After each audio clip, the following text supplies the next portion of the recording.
The Unix and Linux shell has control structures just like conventional programming languages. In this video, I'll describe the if, the while, and the for statements. Let's start with the if statement. When a program exits in Unix, it returns a value. The normal return value, indicating normal termination, is 0. The if statement tests this return value of the program, and if it's returned 0, the result is interpreted as true. Non-zero is interpreted as false. Now, you can find the return value of a program that you start from the shell using the variable $?. So let's have a look in this directory. I've got a couple of programs here. One of them is a shell script. Let's just see what's inside. And you can see it's just simply an exit 0. It's going to return the value 0. So let's run our program, myprog. It doesn't seem to do anything, but all it's doing is returning the value 0. And now let's echo out this variable like that. And here we are, it's returned 0. Now, just to show that this is actually working, let me just edit the program and change this to, let's say, 1. And let's do that again. myprog, echo $?, and now it's 1. Okay, let's change it back.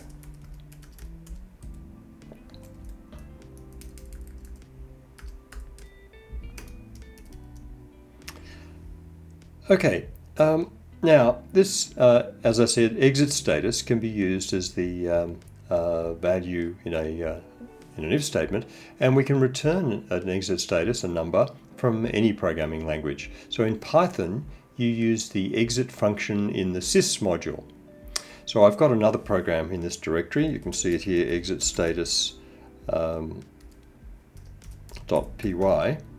So let me just cat that for you. And you can see that it's I import the sys module, which has lots of useful system variables and functions, and I print out the exit status is going to be 123, and then I exit sys.exit 123. So let's run that now. Exit status.py. It prints out exit status as that, but now if we look at it through this shell variable $? You can see it's the value 123. Now, we can use this, as I said, in the if statement. Let's try another example of using our exit status.py program. We know it doesn't return 0, so let's see what that does.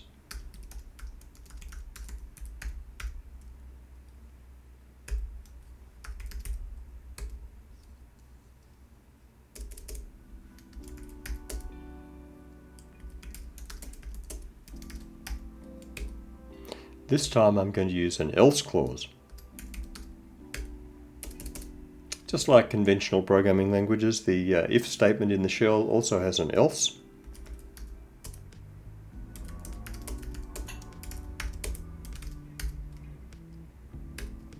And we finish with the fi as before.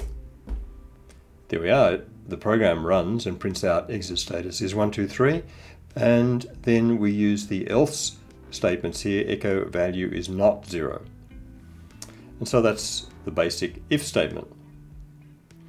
Now, you can also use values of shell variables to control the execution of the if statement.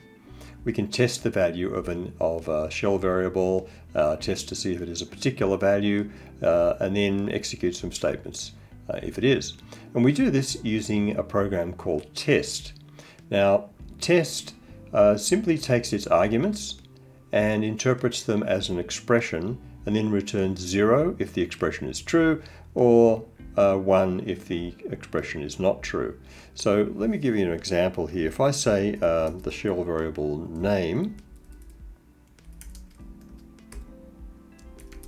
equals Bob, and then run test $name equals Bob.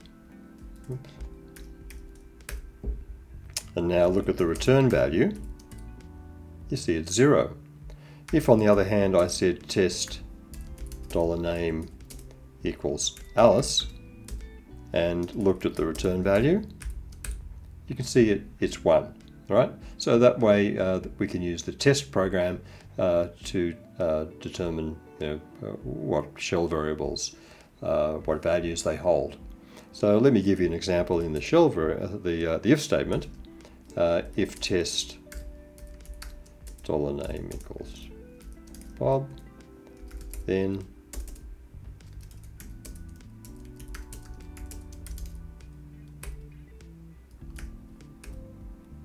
okay.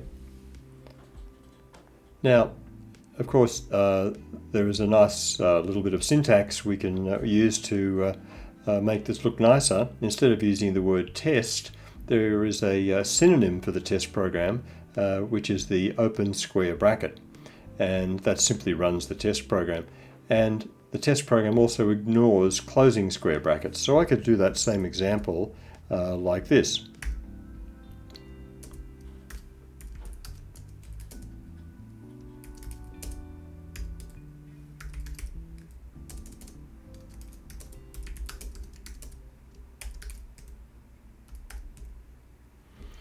And that makes it look just a little bit nicer.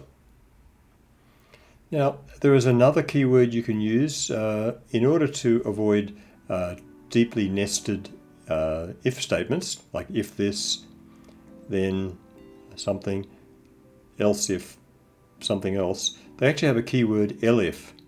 And so we could do something like the following.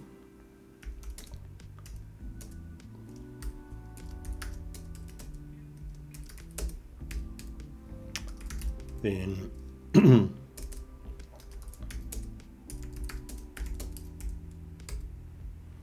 here, rather than end the if statement at this point, we can say elif. Oops. We now have to have another expression because it's just really combining the two words else if.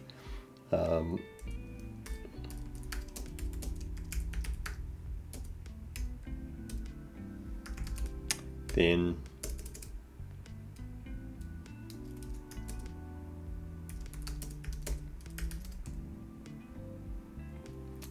and then finally we could have an else clause even.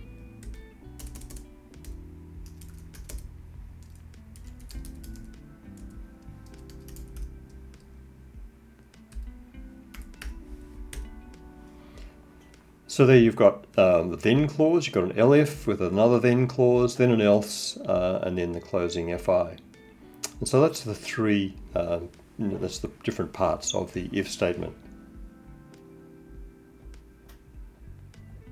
Now the general form is that you have a command that you run to test something, then a block of commands. You can have more than one. Most of these just put one command, but you can have more than one shell command inside each block. You can have elif and you can have else clauses, and then finishing with the fi.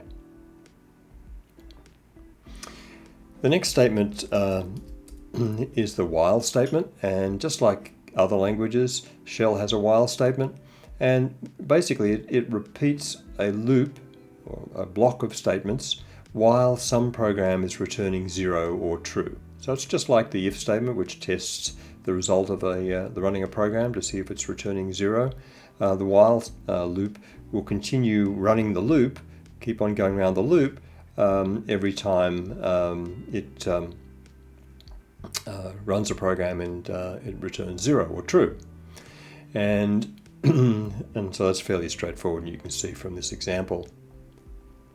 Now, shell variables can only hold string values, we know that, but we can still work with numbers using the expr command. Or we can also use something called shell arithmetic, but I'll say more about that in a moment. Let's start with the expr command. This allows us to do expressions, actually evaluate expressions and get values to change, shell values to change, even though they're only strings, they're not integers. So let me give you an example here. Let's say we have a count, say count equals 5. See here I'm using the square brackets. So while count is not equal to 0, do. So those are the first two keywords, while and then do, and then the block. So echo count is $count. Now we want to change count. So we say count equals, we use the back quotes, which is going to run a command inside the back quotes and replace this part of the line with the output of that command. So it looks like this.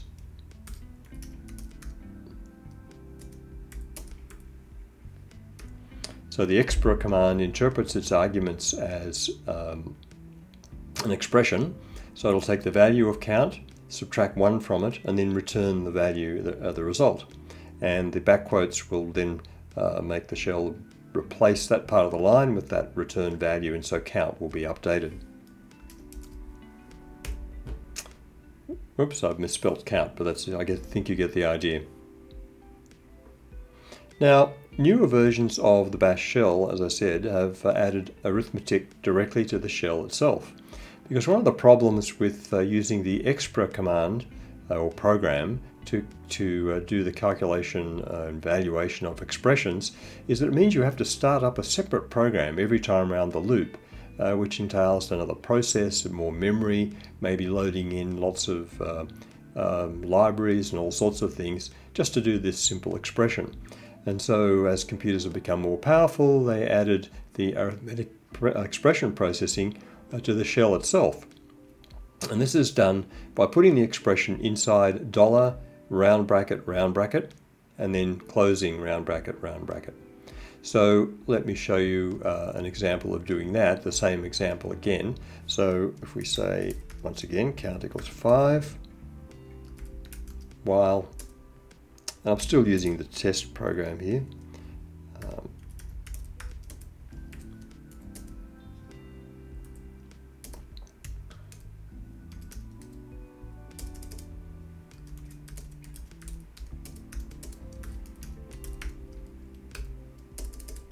And now we do our shell arithmetic.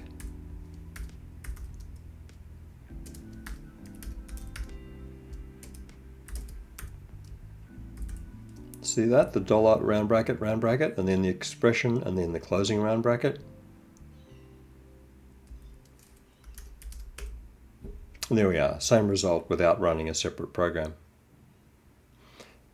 There's another new thing in modern shells, and that is instead of using backquote characters, you can use the combination $single round bracket, and then the command you want to run, and then single closing round bracket. Both syntaxes are equivalent, and you can use either. Here's an example. So if we say echo outside,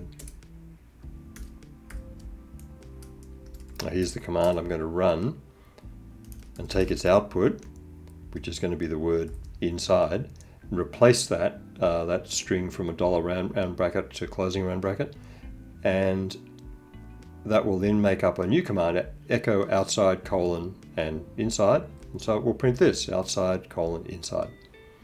So we could have used the back quotes with that. Let me just show you.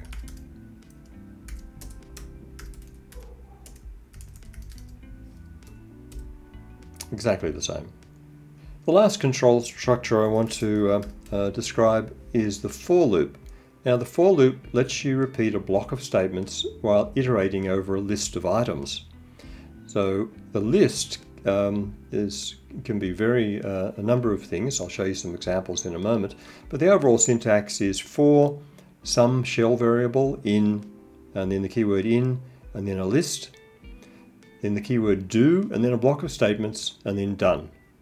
And it will repeat that block of statements for each value of var in the list. So let me give you a very simple example here. For var in A, B, C. Right, those are the three elements of my list. Do.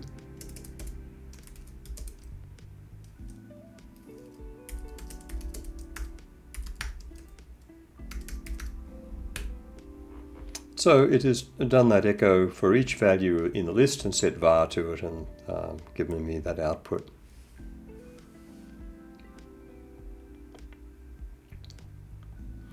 Now, another really useful way of generating a list is using a shell expansion. Remember, we can use a star or asterisk to mean the list of all the files in the current directory. So if I say ls, it'll show me there are 2 files here.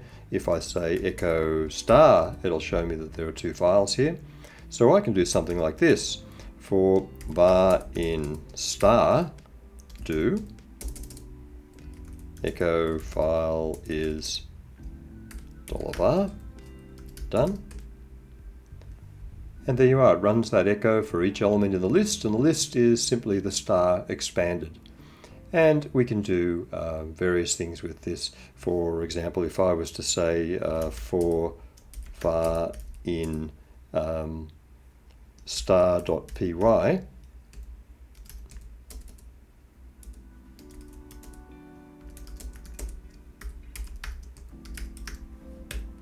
it's only going to list one of these files because it's the only one that ends in .py.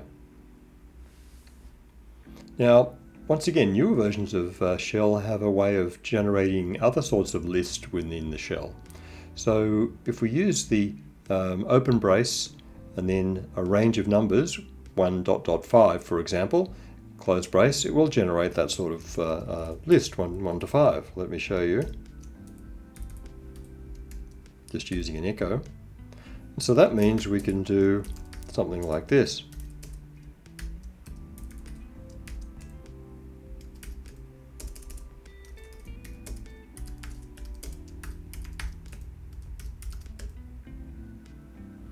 And we can take that even a step further, because we can, once again, show you at this level. If we put X, it will generate all the patterns with that list 1 to 5. So it will do that. So you can do the same thing. You could put that into the for loop. And this is really good because you can generate all sorts of lists from these patterns and iterate over them with the for loop. Now, there are 2 other statements that are designed to work with loops. There is the break shell statement that lets you get out of a while or a for loop in the middle of the loop. So for example, you might have a list of things you're iterating over in the for loop, and if that list has a particular value in it, like a particular file or something like that, then you might want to jump out of your loop completely, stop the loop running, not continue it from that point on, and that way, in that case, you use a break. The second one, similar idea, is the continue statement. Now this stops execution in the middle of a loop, but then continues with the next iteration. So you might be processing one of your list values in a for loop, discover that it's one you want to ignore, so you have an if statement to say if this is one to ignore, then continue. And what that will do is jump to the next element in the list and continue processing from there. Very useful statement as well. This has been an introduction to the control structures if, while and for in the bash shell. Thanks for watching. If you're new to this channel and want to learn about computers from the bits to the applications, please subscribe and start with this video.